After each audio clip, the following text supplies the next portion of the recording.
Hi guys, അപ്പോൾ നമുക്ക് embroidery മെഷീനിൽ ഇതേപോലെ സ്കാലപ്പ് ചെയ്യുമ്പോൾ നമുക്ക് നൂല് പൊട്ടാതെ തന്നെ സ്റ്റിച്ച് ചെയ്തെടുക്കാനായിരിക്കും എല്ലാവർക്കും ഇഷ്ടം. കാരണം എംബ്രോയ്ഡറി മെഷീനിൽ പൊതുവേ സ്കാലപ്പ് ചെയ്യുമ്പോൾ എംബ്രോയ്ഡറി ചെയ്യുമ്പോഴൊക്കെ എപ്പോഴും നൂല് പൊട്ടിക്കൊണ്ടിരിക്കും. അപ്പോൾ ഇതാണ് ആ നൂല് കേട്ടോ. ഇത് കണ്ടോ, ഹൈ ക്വാളിറ്റി എംബ്രോയ്ഡറി ത്രെഡാണിത്. ഇത് KC പപ്പു ആൻഡ് സൺസ് അവിടെ നിന്നാണ് ഞാൻ വാങ്ങിച്ചത്. ഇത് അവിടെ അല്ലാതെ വേറെ എവിടെയും ഞാൻ കണ്ടിട്ടില്ല. ഫിനിക്സ് എന്നാണ് നൂലിൻ്റെ പേര്. അപ്പോൾ നിങ്ങളും ഇതേപോലത്തെ നൂല് ഉപയോഗിച്ചിട്ടുണ്ടെങ്കിൽ ത്രെഡ് ഒട്ടും പൊട്ടിപ്പോകാതെ തന്നെ നമുക്ക് എംബ്രോയ്ഡറി ചെയ്തെടുക്കാം. നമുക്കൊരു മുഷിച്ചിലുണ്ടാവില്ല തയ്ച്ചെടുക്കുമ്പോൾ. ഇത് 35-45 തോന്നുന്നു ഇതിൻ്റെ റേറ്റ് വരുന്നത്.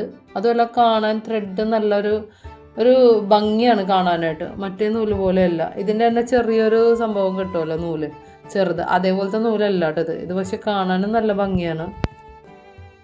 കണ്ട, ത്രെഡിനൊരു ഗ്ലേസിങ് ഉണ്ടാവും. അത് ഞാൻ പൊട്ടിച്ചില്ലായിരുന്നു കേട്ടോ. ഇത് ഓൾറെഡി പൊട്ടിയിരിക്കുന്ന നൂലായതുകൊണ്ടാണ് ഞാൻ ചെയ്തത്. ഈ നൂല് തന്നെ കാണിച്ചത്. അപ്പം നിങ്ങളും ഇതേപോലെ എംബ്രോയ്ഡറി ചെയ്യുന്ന ആൾക്കാരാണെങ്കിൽ ഇതേപോലത്തെ കമ്പ്യൂട്ടറൈസ്ഡ് എംബ്രോയ്ഡറി നൂല് ഉപയോഗിച്ച് ചെയ്ത് നോക്കുക. ഒട്ടും പൊട്ടാതെ തന്നെ, ഒട്ടും മുഷിച്ചിലില്ലാതെ നിങ്ങൾക്ക് വർക്ക് ചെയ്തെടുക്കുക. അപ്പോൾ എൻ്റെ വീഡിയോസ് നിങ്ങൾ ആദ്യമായിട്ടാണ് കാണുന്നതെങ്കിൽ സപ്പോർട്ട് ചെയ്യാനും സബ്സ്ക്രൈബ് ചെയ്യാനും മറക്കരുത്.